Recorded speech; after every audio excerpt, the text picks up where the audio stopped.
Radio J. Les chansons de ma vie, Frédéric Zetoun. Radio J. Bienvenue à toutes, bienvenue à tous, ravi de vous retrouver pour un nouveau rendez-vous des chansons de ma vie sur Radio J. Mon invité aujourd'hui est en quelques années devenu un artiste incontournable de la scène française. À une époque où le CD est quasiment devenu un objet obsolète, il continue à vendre des disques et caracole dans les meilleures places des classements des ventes. Ses chansons passent en boucle à la radio et les salles de concert où il se produit sont toujours pleines. C'est Claudio Capéo que j'ai le vrai bonheur de recevoir aujourd'hui. Bonjour Claudio. Bonjour. Comment allez-vous ? Mais je vais très bien, merci beaucoup. Alors, votre actualité, Claudio, c'est ce 4e album, studio, intitulé Rose des Vents, sorti à la fin de l'année 2022, et un titre plus grave que ceux que vous aviez chantés jusque-là. Vous nous aviez habitués à un petit peu plus de légèreté. Une très très belle chanson pour les paroles signée Paul École, je crois. Tout à fait. Une chanson qui parle de la mort et de ceux que l'on aime et dont on ignore que c'est la dernière fois qu'on les voit, le jour où on les voit pour la dernière fois. Tout à fait. Une chanson extrêmement poignante. La première fois où je l'ai entendue, j'ai juste entendu le si j'avais su, puis en entendant un petit peu les paroles, je sentais dans votre voix quelque chose d'une émotion qu'on ne connaissait pas, et en écoutant bien les paroles, j'ai compris pourquoi il y avait cette émotion.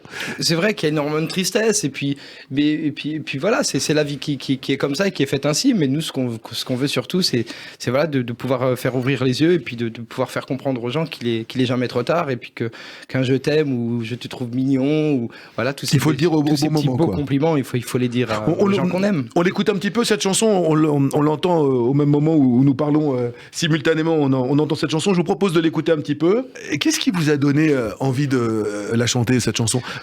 Quelle a été votre première réaction le jour où vous l'avez reçue, ce texte ? Voilà, qu'elle était poignante, qu'elle était très touchante, et puis qu'elle me parlait, qu'il y a des vérités qui sont derrière tout ça. On a toujours très pudique, on a toujours été très pudique avec mes parents. On s'est jamais dit réellement je t'aime, alors qu'on le savait très bien. C'était les yeux dans les yeux, ça suffisait largement. Et puis j'ai trouvé ça dommage, en fait, de ne pas le faire, parce que c'est super important, et puis parce que qu'est-ce que ça fait du bien, quoi. Et vous aviez envie de faire ce petit virage peut-être un peu plus grave, un peu plus chanteur de chansons à texte, plus mélancolique, et puis parce que j'avais envie de plonger à ce moment-là, parce que ça va pas toujours super bien, et puis cette fois-ci, je pense qu'on peut retrouver beaucoup de bonheur dans le mal, et puis c'est voilà, ça a permis de me faire ouvrir les yeux, et puis et cette histoire d'une personne que vous rencontrez pour la dernière fois, vous l'avez vécue. On en a beaucoup, on en a tous, et puis c'est pas toujours évident. Après, on les garde en mémoire, on les garde dans notre cœur toute notre vie, mais on se dit que c'est dommage parce qu'on n'a pas pu partager un dernier repas, un dernier sourire, un dernier souffle, un dernier, et puis bien sûr ça brise le cœur, mais on essaye de garder que le meilleur, et puis on avance comme ça nous construit aussi. Et Claudio, racontez-nous et racontez à nos auditeurs, et ça se passe comment ? Vous êtes souvent compositeur de vos musiques, vous recevez des textes, est-ce que vous envoyez des musiques à vos auteurs ? Est-ce que ce sont vos auteurs qui vous envoient des textes ? Tout à fait. Ça se passe comment ? Ça va dans tous les sens. Après, c'est vrai que je compose beaucoup chez moi. Je suis beaucoup au piano-voix, pas l'accordéon cette fois-ci. Non, à l'accordéon, non. Non, il est un peu lourd, donc c'est un peu compliqué. Puis avec la feuille à côté pour écrire, je suis un petit peu de la vieille école, c'est un peu compliqué. Et puis voilà, c'est surtout des bouts de mélodie, des débuts de refrains, des refrains ou des débuts de couplets. Qui vous viennent sur les textes que l'on vous envoie ? Qui me viennent comme ça, qui me viennent dans ma tête. Et puis je les mets sur mon dictaphone. Et puis ensuite, là, pour cet album-là, qui a été réalisé par Serki et par Gilles Dorn, qui est guitariste de Capéo, on a travaillé comme ça. C'est que je faisais mes petits sons, je lui envoyais, et puis ensuite il réalisait derrière, et puis on avançait, et puis j'envoyais à Laurent Lamarca, ou alors à Barcella, ou alors Paul École, et puis il continuait les textes pour pouvoir les approfondir, les emmener un peu plus loin. Et Barcella, je fais une petite parenthèse, qui sort en ce moment un album absolument magnifique. Mais il est merveilleux, c'est un poète, des temps modernes. Vous avez su vous entourer.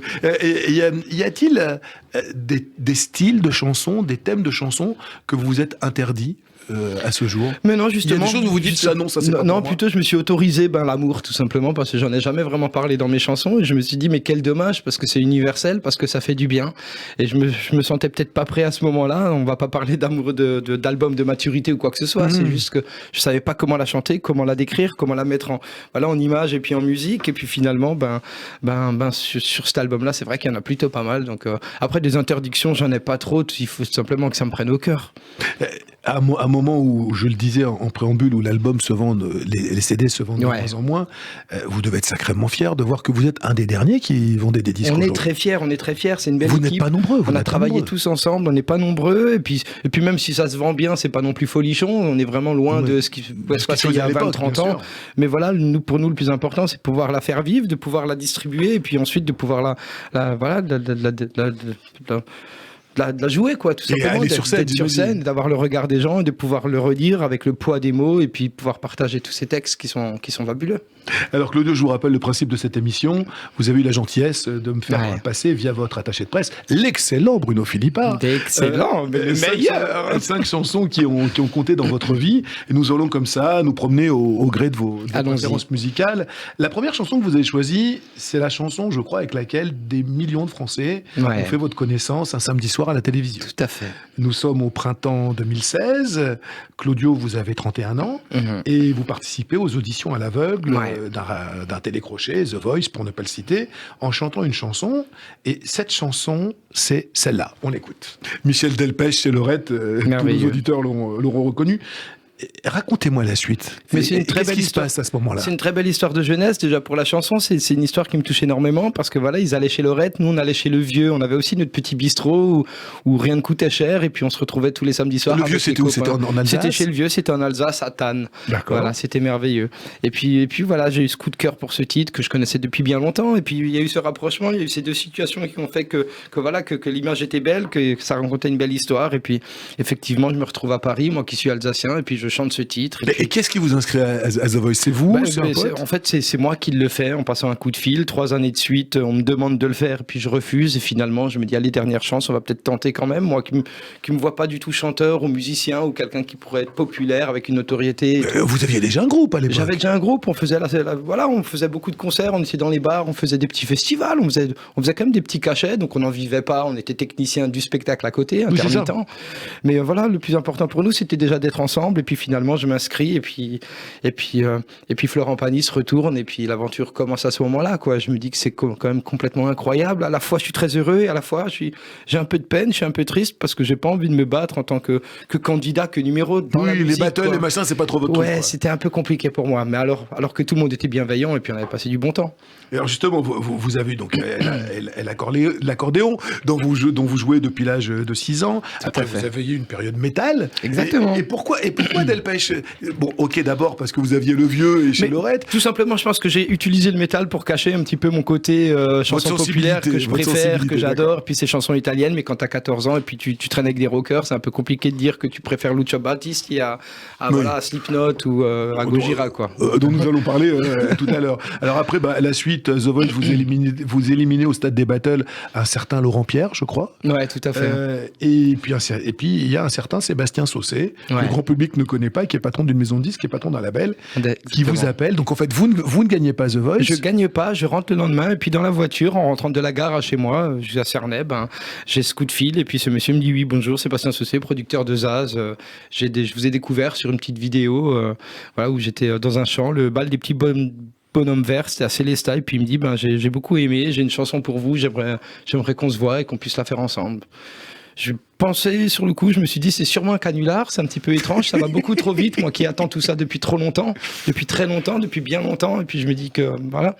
Et finalement, c'est à ce moment-là où je me retrouve à Lyon, enregistrer Un homme debout, et puis où tout démarre.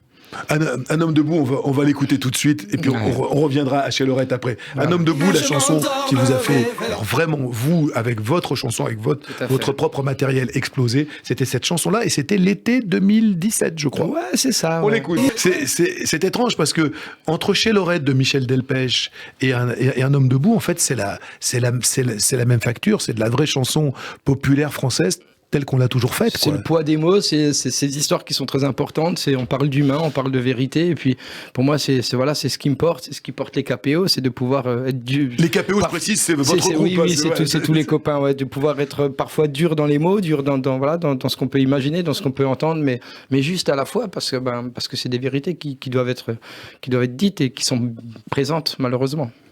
Un homme debout, je crois que c'est une chanson d'un certain Sylvain Arreg, ouais, tout à fait, avec Dodson, avec Eric Ness, il y a toute une équipe encore une fois derrière. Et c'est une chanson qu'il avait depuis un bon moment. Qui était ouais, exactement. Et il cherchait le bon interprète. Exactement. Et tout à fait. C'était vous. Est-ce que vous connaissez l'histoire de chez Lorette ? Moi j'aime bien dans cette émission faire découvrir à nos invités parfois la petite histoire qui se cache derrière les chansons. Alors derrière, peut-être que vous le saviez mieux que moi, mais moi tout simplement de ce que je ressens, c'est des jeunes qui sortent du lycée, qui sortent du collège, et puis ils ont besoin de jouer au flipper, de s'amuser.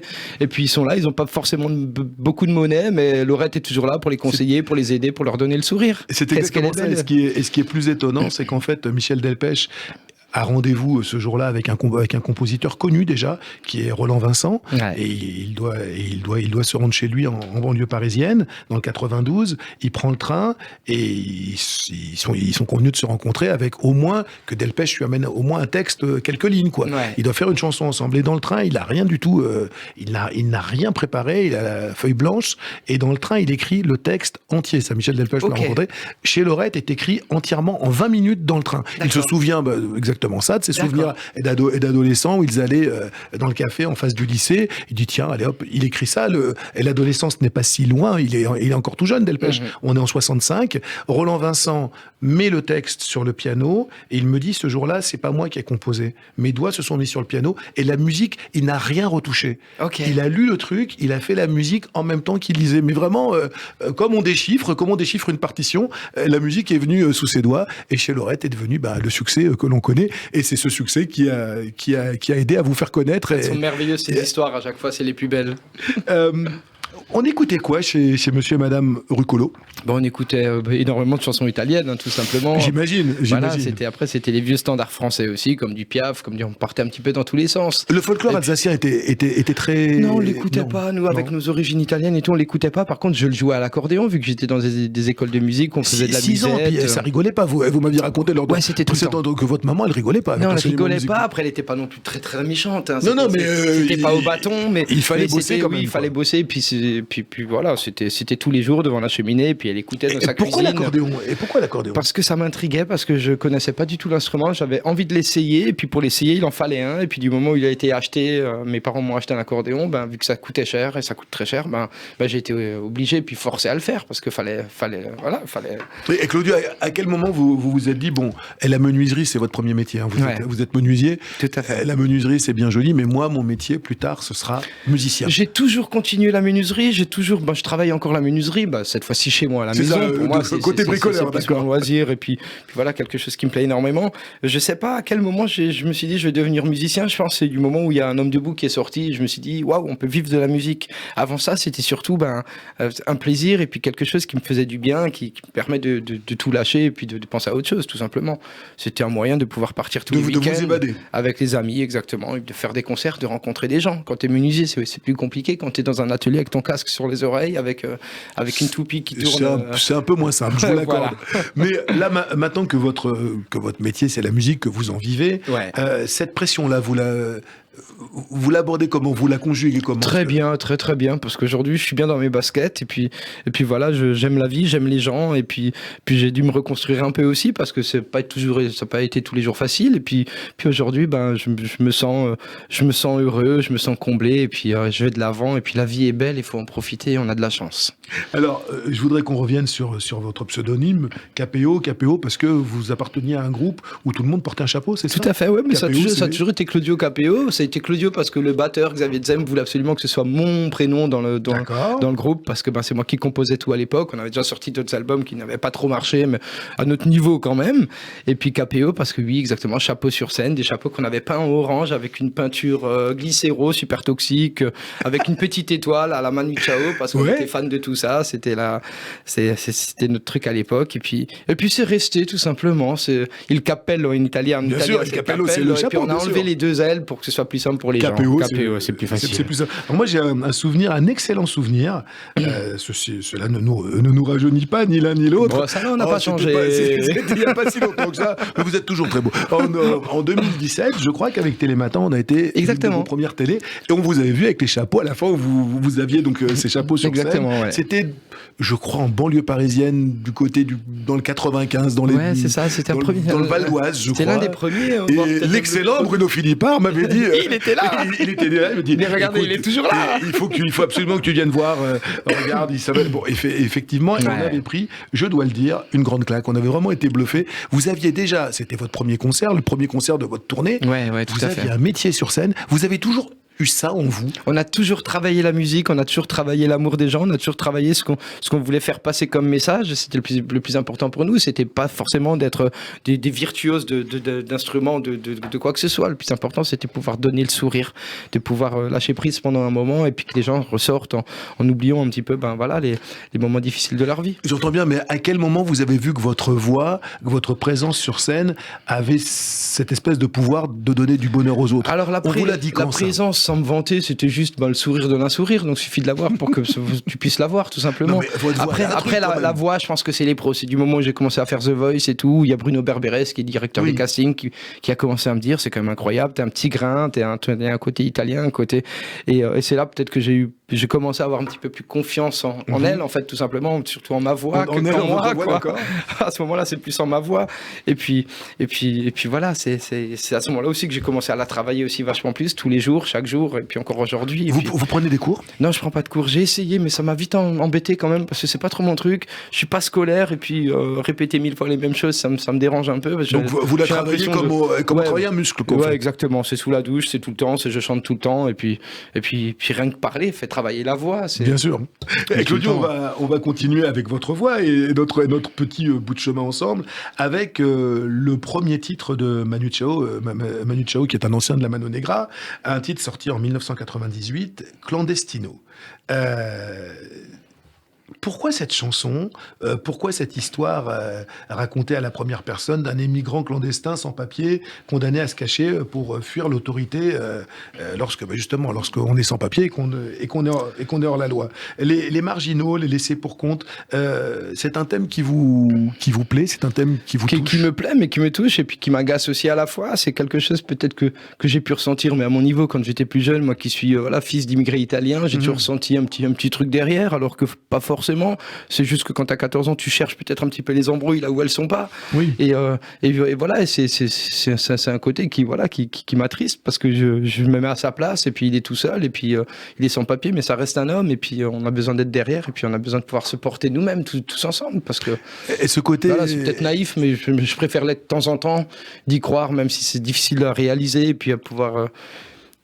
Faut avancer comme ça. Mais ce côté immigré italien, vous en avez souffert, les blagues qui ne sont pas des blagues, mais bien sûr. L'espèce de racisme ordinaire, ça vous l'avez vécu? Bien sûr, mais après c'était des blagues, on avait 10-14 ans, donc à quel moment elles prennent réellement leur sens, et puis c'est pas celles qui nous construisent, en tout cas c'est celles qui peuvent rendre plus fort, et puis aujourd'hui je m'en sers pour avancer dans ma carrière, dans mes textes, et puis merci du coup à tous ces petits moqueurs qui en riaient, qui riaient sur moi, aujourd'hui grâce à eux, on peut faire de belles chansons.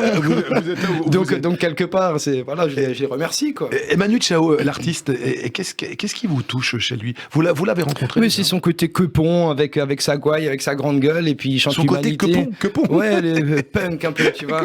Et puis il chante les gens, il chante l'amour, il chante la fête, et puis c'est un homme extraordinaire qui est capable de faire 3 heures sur scène, tout donner avec ses 50 ballets, mais qui lâche jamais rien. Et c'est même peut-être un peu trop long, 3 heures, mais c'est quand même plutôt pas mal. En tout cas, il donne réellement de sa personne. Et voilà, c'est un mec qui a continué à chanter dans les bars alors qu'il était mondialement connu. Oui. Donc j'ai beaucoup de respect pour ce genre de personnes. Manu Chao, c'est ce qu'on appelle un chanteur engagé. Il vous arrive, vous, de vous engager, de mettre votre notoriété, pas forcément devant les caméras de télévision, de mettre votre notoriété pour des causes qui vous touchent, qui vous tiennent à cœur? Ouais, bien sûr. Mais encore il n'y a pas si longtemps que ça avec les KPO. Encore une fois, les KPO. on est entré dans une association qui s'appelle les Parents d'Hugo, qui on suit beaucoup parce que ces petits enfants nous font de la peine et puis c'est difficile pour les familles et tout, donc on essaye de donner un petit peu de notre image, de notre joie, de notre musique pour pouvoir porter ces familles et surtout les enfants. Et Claudio, c'est votre façon à vous de rendre à la vie ce qu'elle vous a donné? Ouais, je pense que je suis redevable de tout ça et puis si on peut aider encore une fois à notre niveau, à notre petit niveau, faisons-le, quoi. Un sourire. Clandestino, Manu Chao, on y va? On y va. C'est parti. Clandestino, Manu Chao, le choix de Claudio Capéo. Que des rimes en haut ce matin. Exactement. Aujourd'hui sur Radio J. Claudio, aujourd'hui, vous êtes reconnu comme chanteur solo.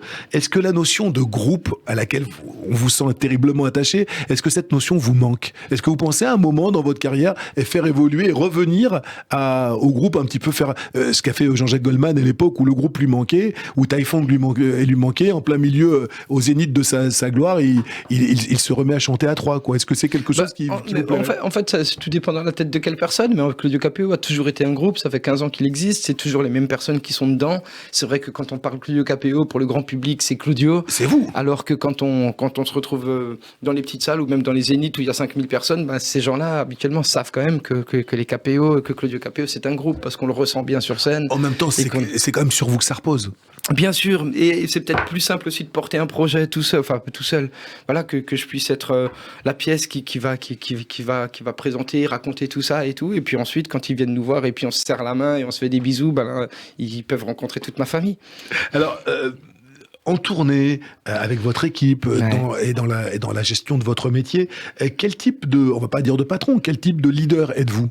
Je sais pas, grande question. Je pense très très cool au début, peut-être un petit peu trop cool, et puis aujourd'hui on serre la vis un petit peu pour que tout se passe bien.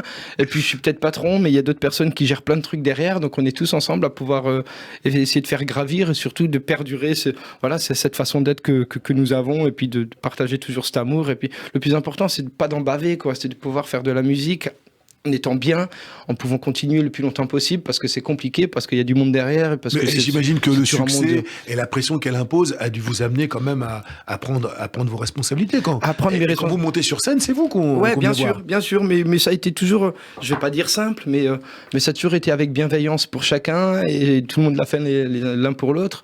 Il y a eu des coups durs, mais il suffit de parler, en fait, tout simplement, quoi. Est-ce que le regard de votre propre famille, de vos propres amis, avec le succès, a changé? On dit souvent que les artistes ne changent pas, et que c'est les autres qui changent. Non, pas du tout, parce que j'ai toujours gardé mes amis les plus proches, les plus profonds, c'est ceux que j'aime le plus. Bien sûr, on s'éloigne d'autres personnes où tu sens un petit peu qu'il y a du profit, et puis ils veulent en tirer quelque chose, mais je leur en veux pas, encore une fois, je m'en fous, en fait, le plus simplement. Il faut juste être bien, quoi. Et Claudio, est-ce qu'il y a un endroit où vous vous posez et vous pouvez redevenir tranquillement vous-même? C'est chez moi, c'est en Alsace, c'est à la maison, c'est tout simple, c'est là où je fais mon bois, c'est là où je suis en train de monter mon poulailler. Quand vous rentrez à la maison avec vos deux fils et votre épouse, ça y est, là c'est... non, c'est terminé, ouais. Là, c'est terminé, après on répète quand même toujours à la maison, j'ai toujours, encore une fois, les KPO tout le temps à la maison, qui répètent à la maison, dans le studio à la maison, donc là, la famille est toujours réunie, on est toujours tous ensemble, et qu'est-ce qu'on est heureux, quoi. Aujourd'hui, vous êtes installé, ça fait 7 ans qu'on vous connaît, qu'on vous apprécie. Vous avez eu envie parfois, à votre tour, de tendre la main à d'autres artistes et de produire d'autres artistes? C'est quelque chose qui vous traverse l'esprit? De produire, j'y suis pas encore vraiment, parce que déjà, il faut que j'apprenne à me gérer moi-même. D'accord. Mais bien sûr, à faire des titres, à pouvoir envoyer, à pouvoir rencontrer, à pouvoir partager des choses, c'est très important. Surtout, du moment où tu commences à réussir, où il commence à se passer des choses, c'est plus guider, porter pour faire en sorte que la personne puisse aller bien, parce que c'est pas toujours évident. Comme Zaz a pu m'aider à l'époque quand c'est parti, quoi. À vos tout débuts. Voilà. Vous avez eu envie comme ça d'écrire pour des gens, ça vous est Ouais, arrivé? bien sûr, et puis on commence, on le fait, il y a pas mal de titres, il y a pas mal de choses qui arrivent, ouais. Alors, Claudio, on va continuer notre balade en chanson, et là, vous avez choisi un titre d'Orelsan, dont le leitmotiv est « Plus j'avance et plus je suis blasé ». Un regard désabusé, plein d'humour, un peu noir d'ailleurs, sur notre monde. C'est une chanson qui est extraite de son deuxième album, Le Chant des Sirènes, paru en 2011. Pourquoi ce titre en particulier d'Orelsan? Parce que chez Orelsan, tout est bon. Pourquoi ce titre-là? Je pense que c'est juste un moyen où, cette fois-ci, je me voile pas la face, et c'est vrai que plus j'avance, plus je suis blasé, parce que tout simplement, plus c'est compliqué, plus on en chie, quoi, tout simplement, parce qu'il y a toujours d'autres trucs qui se rajoutent, et puis tu vas être que musicien, mais finalement, tu deviens businessman, et puis il faut gérer des trucs qui ne te passionnent pas du tout. Moi, je suis pas comptable, je suis pas quoi que ce soit, j'ai juste envie d'écrire des notes et puis des mots, quoi. J'imagine que vous avez des gens qui vous aident autour mais de bien sûr, mais il faut quand même être derrière tout ça, quoi, tout le temps, faut quand même tout suivre. Alors j'ai une femme merveilleuse qui me suit, j'ai des personnes qui sont toujours présentes et qui sont là pour épauler tout ça. Mais ça rend les choses un petit peu plus compliquées, hein. Vous savez, quand on gagne de l'argent, quand on truc et tout, ça change quand même beaucoup de choses à la vie, quoi. Le monde de l'urbain, du rap, c'est un monde qui vous attire? qui m'attire, ouais, qui me plaît énormément, c'est marrant parce que j'en ai rêvé l'autre soir, j'ai rêvé que j'étais sur scène, que j'étais rappeur. Rêve prémonitoire, ouais, peut-être. et puis à la fin de la chanson, j'ai vu ce public en face de moi qui a commencé à applaudir comme des fous, ils ont hurlé, et puis ça m'a fait bizarre, je me suis caché derrière le micro, je voulais plus qu'on me voie, et je me suis réveillé. C'est assez étrange. Oui, mais c'est quelque chose qui me passionne parce qu'ils peuvent être un petit peu plus rageux, ils peuvent être plus durs, j'ai l'impression qu'ils peuvent se permettre plus de choses que nous, les petits chanteurs de variétés. Petits chanteurs de variétés, vous êtes dur avec vous. Mais vous verriez opérer un petit virage comme ça, aller vers des chansons un petit peu plus urbaines. Mais pourquoi pas, il y a des idées, il y a des trucs qui auraient pu se faire, qui ne sont pas faites, il y a toujours des petits plans, après c'est juste se laisser guider par ce que la vie nous apporte. Et par ses envies aussi. Et on verra bien, quoi. J'ai la sensation, mais je parle sous votre contrôle, dites-moi si je me trompe, que dans le cœur du public, il y a d'un côté les rappeurs, type Orelsan, et d'autres les chanteurs de chansons dont vous êtes. Et j'ai l'impression que ces deux mondes-là, ils sont assez étanches. Il n'y a pas de passerelle entre les deux. Que ce soit sur les plateaux télé, dans les festivals. Ouais, c'est peut-être dommage. Ouais, ce serait bien peut-être de les mélanger, de pouvoir faire des petits duos, par exemple. Ce serait plutôt cool, non ? Un petit duo avec Orelsan, ça vous dirait ? Orelsan, SCH, il y a plein de trucs qui me plaisent beaucoup. Bon, les potes, si vous nous écoutez, si vous écoutez Radio J, Claudio, il est partant. Allez, on l'écoute, Orelsan, plus rien ne m'étonne. On est parti. Plus rien ne m'étonne, le choix de Claudio Capéo dans les chansons de ma vie, Orelsan sur Radio J. Claudio, justement, et plus rien ne m'étonne. Est-ce qu'il y a encore des choses qui vous étonnent vraiment, comme un enfant ? Oui, bien sûr. Après, par moment, il faut savoir rêver. Et puis, il faut se laisser porter. Je sais pas trop, mais ce qui m'étonne, c'est toujours tout l'amour que je peux avoir pour mes enfants. C'est des sorties qui sont très simples, mais qui font tellement de bien. Je sais pas trop. Est-ce que j'ai encore cette âme d'enfant ? Je sais pas trop. C'est compliqué. Alors, en parlant de vos enfants, ils s'appellent César et Roméo. Tout à fait, oui. Quel type de père vous êtes à la maison ? Les valeurs que vous leur donnez, j'ai été un père très très cool, très gentil, avec à offrir beaucoup de cadeaux parce que j'étais absent et c'était un moyen de leur dire pardon tout simplement. Et puis finalement je me suis vite rendu compte que c'était pas du tout bon pour eux, que ça commençait un petit peu à vriller, pas dans le bon sens du tout. Donc aujourd'hui un petit peu plus dur, un peu plus strict, quand même gentil, quand même je peux quand même être pote avec eux aussi d'un côté. Quand ils ont envie de jouer aux petites voitures, je joue avec eux, mais par contre faut pas me la faire à l'envers. Et pas à leur mère aussi pareil. Et ils ont conscience à l'école de qui est leur papa. Oui, aujourd'hui oui. Alors le petit c'est un peu compliqué parce que lui il est toujours dans ses petites voitures, c'est toujours pareil. Par contre le grand aujourd'hui il ose le dire parce que j'ose le dire aussi. Et puis c'est marrant qu'on peut grandir ensemble, parce que ça me dérangeait aussi, ça me gênait aussi d'être Claudio Capéo. Et c'est vrai que pour lui c'était identique à la fois. Il était toujours dans son coin, il parlait pas de son papa, quoi, alors que tout le monde le savait, alors qu'aujourd'hui il ose le dire à l'école et puis il en est fier. Claudio, nous sommes sur Radio J, une radio culturelle et cultuelle. Une question que je pose à tous mes invités. Quelle place tient la spiritualité dans votre vie aujourd'hui ? Je sais pas, en tout cas c'est quelque chose qui porte, qui fait du bien. On a toujours besoin d'être soi-même, d'être à sa place. Vous êtes croyant ? Je suis croyant. Oui et non, ça dépend des jours, ça dépend. Voilà, il y a des jours où tu as envie d'envoyer tout bouler, et puis il y a d'autres jours où tu y crois à fond. Et puis je l'étais beaucoup quand j'étais petit, et puis c'est vrai qu'avec des coups dans le dos, avec des moments durs de la vie et tout, parfois on laisse passer les choses, et puis on se dit à quoi bon en fait, quoi. Voilà, je suis peut-être un peu dur, mais c'est pas évident. Vous avez grandi à Mulhouse, une région de France qui a été fort meurtrie pendant la Seconde Guerre mondiale. Exactement, horrible. L'antisémitisme, c'est quelque chose dont vous avez entendu parler lorsque vous étiez gamin ? Non, pas du tout. Non, pas du tout, parce que je survolais tout ça, parce qu'on n'était pas forcément avec mes parents, on n'était pas dans ce domaine-là, on était plus dans les spaghettis, la sauce tomate, quoi. Voilà, et puis les sourires, et puis les rires avec les copains, c'est tout, quoi. C'était beaucoup plus simple. On continue notre promenade au pays de vos préférences musicales avec une chanson que l'on connaît tous, Message in the Bottle de groupe Police, composée par Sting, mais là dans une version vous nous avez demandé de retrouver, que je ne connaissais absolument pas. C'est celle de Machine Head, un groupe de métal californien. C'est vrai que vous aussi, Claudio, vous avez une période métal. Je crois savoir que l'expérience n'a pas été extrêmement concluante. J'ai perdu un peu de l'ouïe, c'était un petit peu compliqué, mais c'est simplement, c'était pour me laisser pousser les dreads, les cheveux, et puis me considérer un peu plus comme rocker pour draguer les filles, c'était plutôt sympa. Et c'était en quelle année, ça ? Voilà, c'était, oh là là, ça remonte, hein. C'était... je devais avoir 18 ans. Même c'est pas, la fin de l'adolescence, j'avais entre 16 et 18 ans, quoi. Et pourquoi cette chanson de police? Parce que ça a été mon premier concert. C'est le premier concert que j'ai été voir, la laiterie de Strasbourg. C'était ma sœur qui m'a... La laiterie de Strasbourg, qui est une salle mythique. Voilà, c'est ma sœur qui m'avait emmené là-bas. Et puis ouais, j'étais tout jeune. Et j'étais parti avec ses potes parce qu'elle est plus âgée que moi. Et c'était... voilà, c'est premier souvenir, salle de concert, un groupe devant moi qui joue de la musique. Et ce groupe, c'était Machine Head. Et c'était Machine Head, c'était eux. Ouais, voilà. Et ils l'ont pas trop tordu, la chanson, parce que Police, c'est assez... Il y a une même moi, elle me mélodie. plaît parce que c'est mon histoire, parce que c'est ma jeunesse, parce que c'est la découverte du rock'n'roll. Puis voilà. Alors, l'histoire, on va la rappeler, c'est l'histoire d'un naufragé qui envoie tel une bouteille à la mer et il pense être le seul au monde à chercher l'amour perdu lorsqu'il voit des centaines de milliards d'autres bouteilles prouvant qu'il y a des centaines d'autres milliards de gens qui cherchent l'amour. L'image est belle, le texte est assez fort. Alors moi, bon, je connaissais, je vous avoue que j'aimais bien celle de Police, mais là on va vous faire plaisir.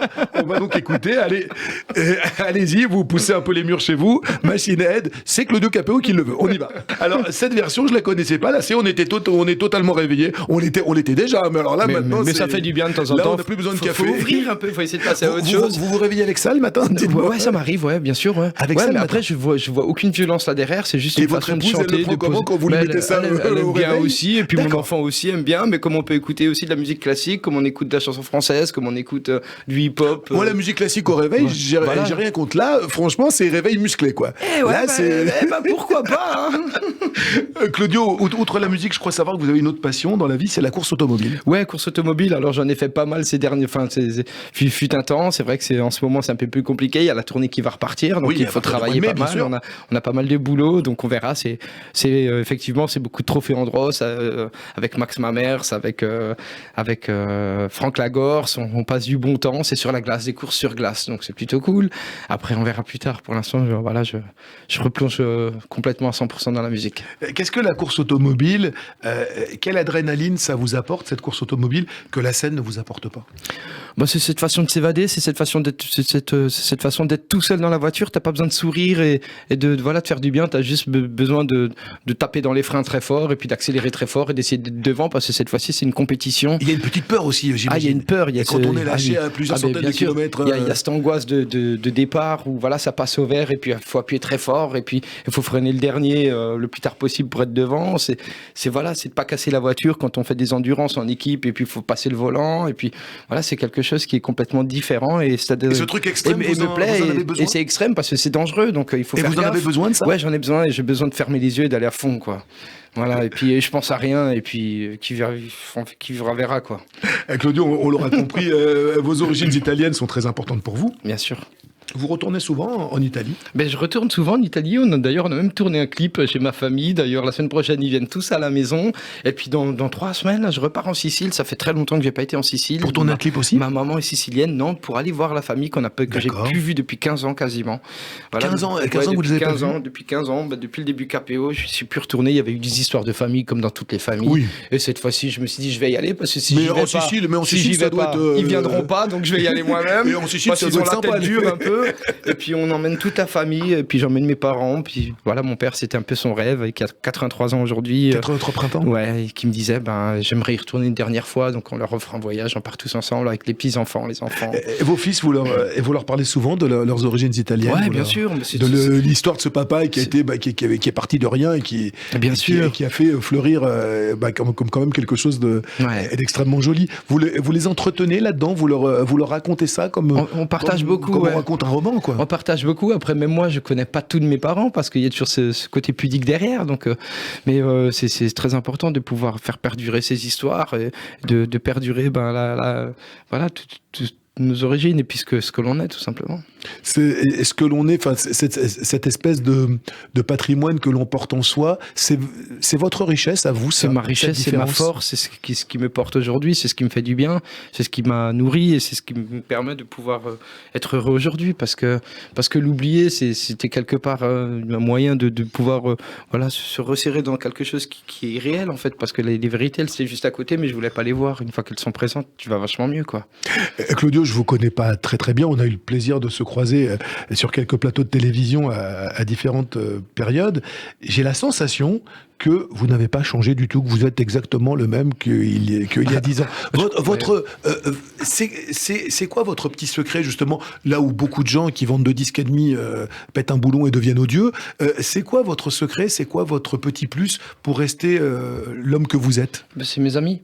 C'est mes amis, c'est ma famille, c'est mes amours, c'est les personnes qui me suivent, c'est ceux qui m'entourent depuis toujours. Et puis je pense que c'est beaucoup aussi c'est la parole, c'est de pouvoir parler, de pouvoir dire tout ce qu'on a à dire.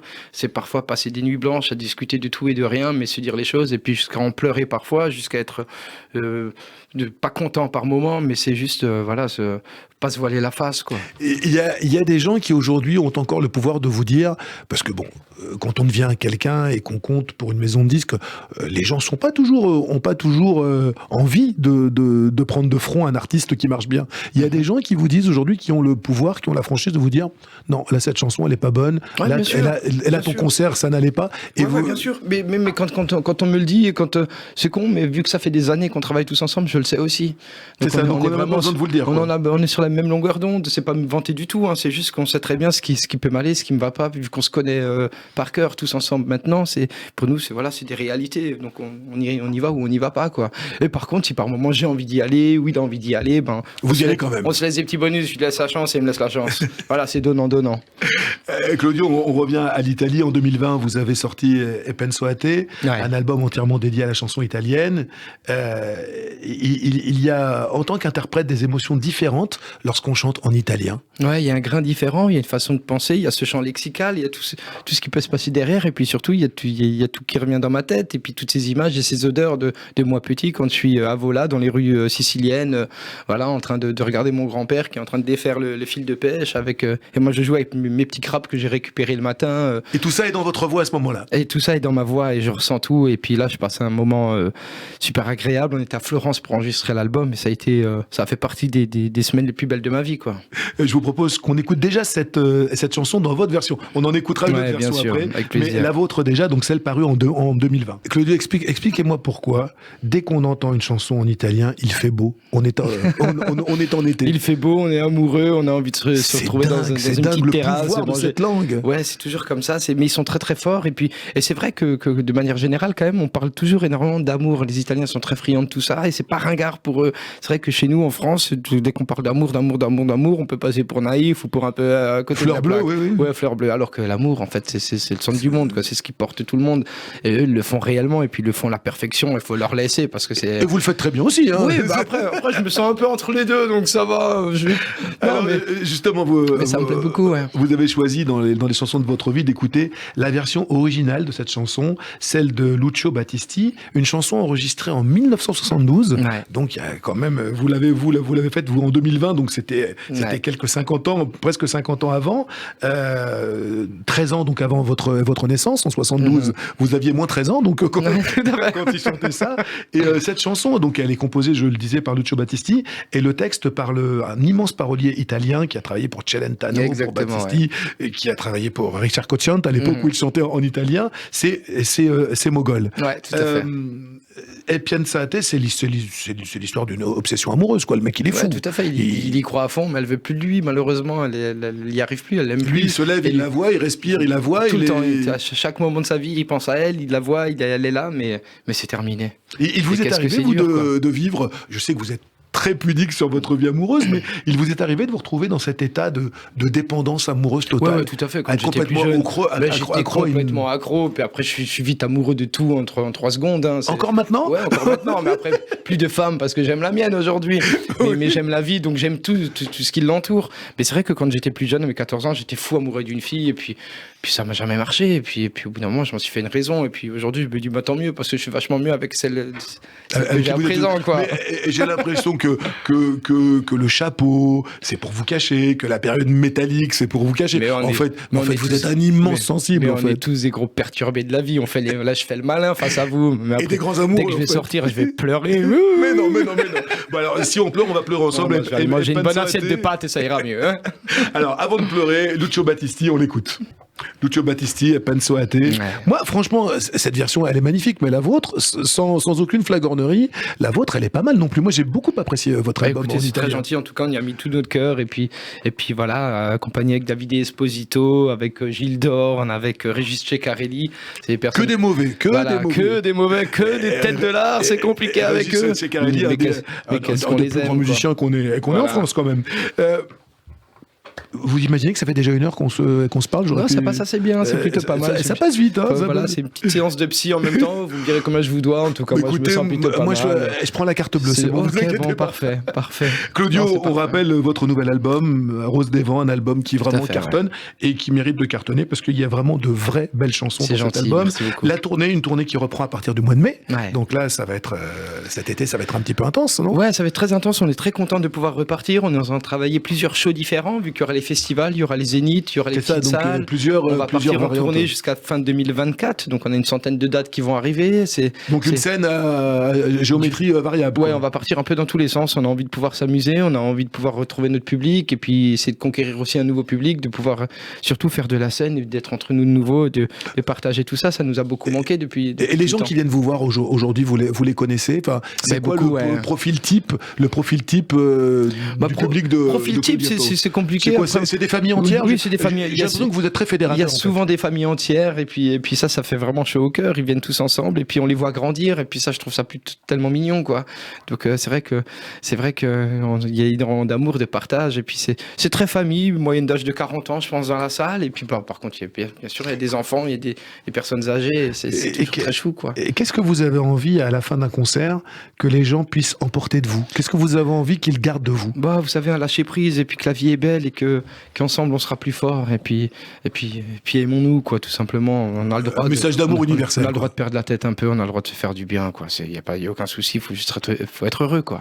Claudio, avant de nous quitter et de vous remercier d'avoir fait ce petit détour par le micro de Radio J, une question que je pose à tous mes invités: quel est le plus beau cadeau que ce métier vous ait fait à ce jour? Oh, le plus beau cadeau. Oh là, c'est très très compliqué. Je sais pas du tout de pouvoir être toujours aussi amoureux de la vie et puis d'avoir mes KPO toujours avec moi après tant d'années, quoi. Voilà, et puis d'avoir une femme que j'aime, des enfants merveilleux, parce que ça en fait partie. Donc voilà. Eh bien, écoutez, on vous souhaite que ça dure jusqu'à 120 ans, comme on dit chez nous. Le temps aussi de remercier Serge Surpin, qui est notre réalisateur pour cette émission. Claudio, merci beaucoup. Merci à vous. Bel été à vous. Merci et à très vite, vous êtes ici chez vous. Merci beaucoup, c'est très gentil. Au revoir.